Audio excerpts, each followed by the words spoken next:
உத்தரப்பிரதேசம், மகாராஷ்டிரா, பீகார் போன்ற மாநிலங்களுக்கு பல்லாயிரம் கோடி ரூபாய் மதிப்பீட்டில் அதிவேக நெடுஞ்சாலை வழித்திட்டங்கள் அறிவிக்கப்பட்டிருக்கின்றன. தொடர்ந்து தமிழ்நாடு புறக்கணிக்கப்படுவதை பார்த்தால் வடக்கு வாழ்கிறது, தெற்கு தேய்கிறது என்ற கூற்றினை மெரிபா பன்னீர் சோடா, ஐ ட்ரஸ்ட் மெரிபா. புதிய ரயில்வே திட்டங்களுக்கு நிதி ஒதுக்குவதில் தென்னக ரயில்வேக்கு மட்டும் ஏன் இந்த பாரபட்சம்? தமிழ்நாட்டில் சென்னையை அடுத்து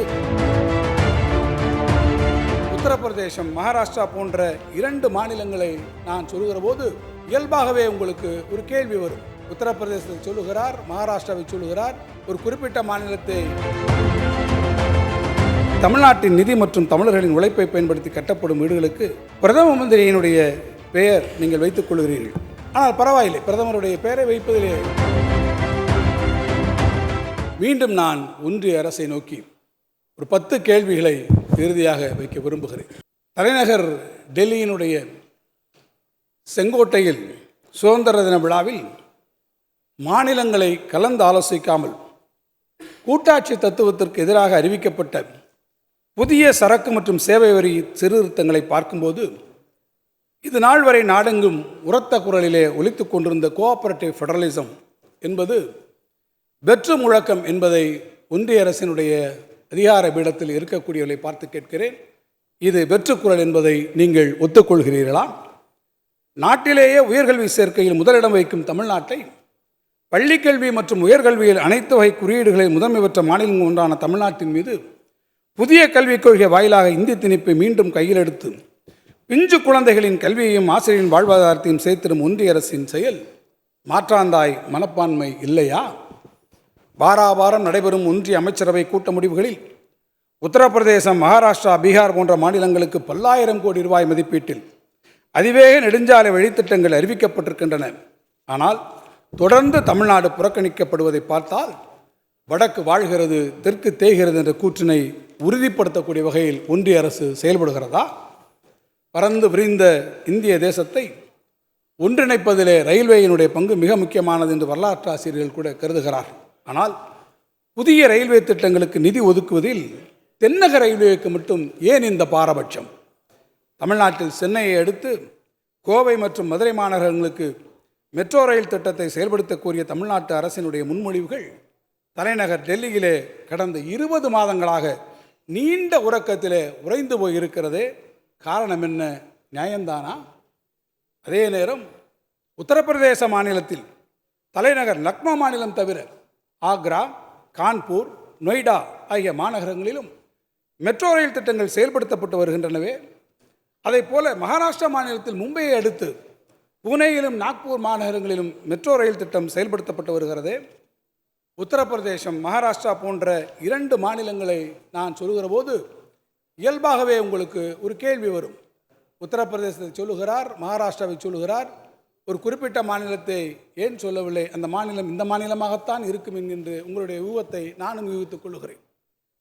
எனவே அந்த மாநிலம் சந்தேகத்திற்கு இடமில்லாத குஜராத் மாநிலம். குஜராத் மாநிலத்திலே அகமதாபாத் அதனுடைய தலைநகரை தவிர சூரத்திலே மெட்ரோ ரயில் திட்டம் நடைமுறைப்பட்டு வருகிறது. மாநிலத்திலே இத்தனை மாநிலங்களிலே மாநிலத்தினுடைய தலைநகர் தாண்டி இருக்கக்கூடிய இடங்களிலும் மெட்ரோ ரயில் திட்டம் செயல்பட்டு வருகிறது. ஆனால் இவற்றையெல்லாம் பார்க்கிற போதுதான் தமிழ்நாட்டிற்கு மட்டும் ஏன் இந்த ஓரவஞ்சனை என்ற கேள்வி எழுவதை என்னால் தவிர்க்க முடியவில்லை. கோவை மாநகரத்திற்கு கேட்டோம். கோவை மாநகரம் ஒரு தொழில் வளமிக்க ஒரு பகுதி, நீங்கள் அறிவீர்கள். அந்த கோவை மாநகரத்தை நீங்கள் புறக்கணித்திருக்கிறீர்கள். சரி, கோவை மாநகரத்தை தான் புறக்கணித்திருக்கிறீர்கள். ஆனால் ஆலயம் தொழுவது சாலையும் நன்று என்று சொல்லக்கூடிய அன்னை மீனாட்சி அருள்பாலிக்கக்கூடிய ஆன்மீக தலமாக இருக்கிறதே மதுரை எம்பதி, சங்கம் வளர்த்த மதுரை, இறையனாரும் முருகன்வேலும் இருந்து சங்கம் வளர்த்திருக்கக்கூடிய அந்த மதுரை எம்பதி ஆன்மீக திருத்தமாக அன்னை மீனாட்சியினுடைய அருள்பாலிக்கும் தலமாக இருக்கக்கூடிய அந்த இடத்திற்கு, மதுரைக்கு கூட நீங்கள் மெட்ரோ ரயிலை தருவதற்கு மறுக்கிறீர்களே. நான் கேட்க விரும்புகிறேன், உங்களோடு இன்றைக்கு இணக்கமாக கூட்டணியில் இருக்கிறாரே மதுரையிலிருந்து அண்ணன் செல்லூர் ராஜ் அவர்கள் சினம் கொள்ள மாட்டாரா? இதோ இருக்கிறாரே நம்முடைய உதயகுமார் அவர்கள், இதை கேட்டவர் உதயகுமார் மனம் உடைந்து போக மாட்டாரா? அல்லது அங்கே இருக்கிறார் இன்னைக்கு வரவில்லை அண்ணன் ராஜன் செல்லப்பா அவர்கள், ராஜன் செல்லப்பாவை பார்த்து மதுரை மக்கள், செல்லப்பா அவர்களே இதை கொஞ்சம் சொல்லப்பா என்று அவரை பார்த்து யாரும் கேட்க மாட்டார்களா? ஆக அவர்களுக்கெல்லாம் நான் கேட்டுக்கொள்ள விரும்புவது, எங்களுக்காக இல்லை என்றாலும் உங்களோடு வந்திருக்கக்கூடியவர்கள், உங்களுடைய கூட இருக்கக்கூடிய சட்டமன்ற உறுப்பினர்களை பெற்றிருக்கக்கூடிய மதுரை மாநகரத்திற்காவது உங்களுடைய கடைக்கண் பார்வை திரும்பி இருக்கிறது என்று சொன்னால், அது அங்கேயற்கண்ணியினுடைய பார்வையே அதற்கு போதும். ஆளக்கூடியவர்களுடைய பார்வை தேவையில்லை என்ற முடிவிலே நீங்கள் இருக்கிறீர்களா என்பதை நான் கேட்க விரும்புகிறேன். அதே போல நகர்ப்புற ஏழைகளுக்கு கட்டப்படும் வீடுகளுக்கு தமிழ்நாடு அரசு வழங்கப்படும் நிதியில் 90%, ஒன்றிய அரசினுடைய பங்கு 10% மட்டும். கிராமப்புறங்களில் கட்டப்படும் வீடுகளுக்கு ஒன்றிய அரசின் பங்கு 30% மட்டும். மீதம் தருவதெல்லாம் தமிழ்நாடு அரசு தான்.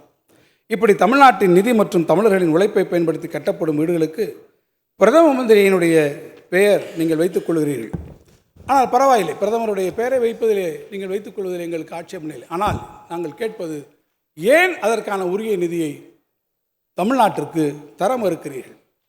75 லட்சம் கிராமப்புற ஏழை தாய்மார்களின் வாழ்வாதாரத்தை சிதைக்கக்கூடிய வகையில் மகாத்மா காந்தி தேசிய ஊரக வேலைவாய்ப்பு திட்ட நிதி 975 கோடியை இன்னும் தர மறுக்கும் ஒன்றிய அரசு இந்த நடவடிக்கை மூலம் கிராமப்புற பொருளாதாரத்தை சிதைப்பதுதான் உங்களுடைய நோக்கமா?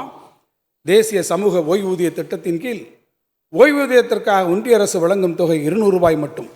நான் குறிப்பிட்டு சொல்வது, விதவை மற்றும் மாற்றுத்திறனாளிக்கு வழங்கப்படுவது 300 ரூபாய் மட்டும். ஆனால் மக்கள் நலனை மருத்திலே கொண்டு மாண்புமிகு தமிழ்நாடு முதலமைச்சர் அவர்கள் தலைமையிலான திராவிட மாடல் அரசு வழங்குவது 1200 ரூபாய்.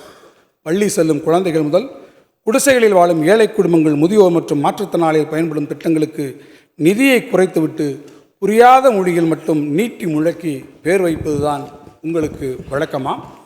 நாடெங்கும் வாழும் மக்களுக்கு தூய்மையான குடிநீரை வழங்கும் நோக்கத்தோடு தொடங்கப்பட்ட ஜல்ஜீவன் திட்டம் இன்று வறண்டு கிடக்கிறது. தமிழ்நாட்டிற்கு வந்து சேர வேண்டிய 3709 கோடி ரூபாய் இன்னும் நிதி வரவில்லை. ஏழை மக்களுக்கு தூய்மையான குடிநீர் வழங்க வேண்டிய ஒன்றிய அரசு அவர்களுக்கு தண்ணீருக்கு பதில் கண்ணீரை பரிசளிப்பது முறையாக இருக்குமா? நாட்டு மக்களின் மக்கள் தொகையில் 6.1% தன்னகத்தை கொன்று நாட்டின் பொருளாதார வளர்ச்சி தொடர்ந்து 10% வளர்ச்சியை அளித்து கொண்டிருக்கக்கூடிய தமிழ்நாடு ஒன்றிய அரசிடமிருந்து வெறும் 4% நிதி வரி பெறுவது கூட்டாட்சி தத்துவத்திற்கு உகந்ததா என்ற கேள்விகளை நான் இந்த பேரவையிலே வைக்கிறேன். இந்த கேள்விகளுக்கான விடையை ஒன்றிய அரசோ அல்லது அதை ஆளக்கூடிய கட்சியோ தராமல் போகலாம். ஆனால் நாட்டு மக்கள் வரக்கூடிய 2026ஆம் ஆண்டு சட்டப்பேரவை தேர்தலில் நியாயத்தோடு வழங்குவதற்கு காத்திருக்கிறார்கள். அந்த 2026ஆம் நடைபெறக்கூடிய சட்டமன்ற தேர்தல் மட்டுமல்ல, அதற்கு பின்னால் எந்த தேர்தல் வந்தாலும், எப்போது தேர்தல் வந்தாலும் அதையெல்லாம் வென்று இந்த மாநிலத்தினுடைய மகுடபதியாக நம்முடைய முதலமைச்சர் அவர்கள் இருப்பார்கள் என்பதை மாத்திரம் நான் அந்த நேரத்தில் தெரிவித்து, மாண்புமிகு உறுப்பினர்கள் தாங்கள் தந்திருக்கக்கூடிய வெட்டு தீர்மானங்களை விளக்கி அரசு கூறியிருக்கக்கூடிய மானிய தொகைகளை வழங்கிட வேண்டும் என்று கேட்டு என் பதில் உரையை நிறைவு செய்கிறேன். நன்றி, வணக்கம். மெரிபா பன்னீர் சோடா. I trust Meriba.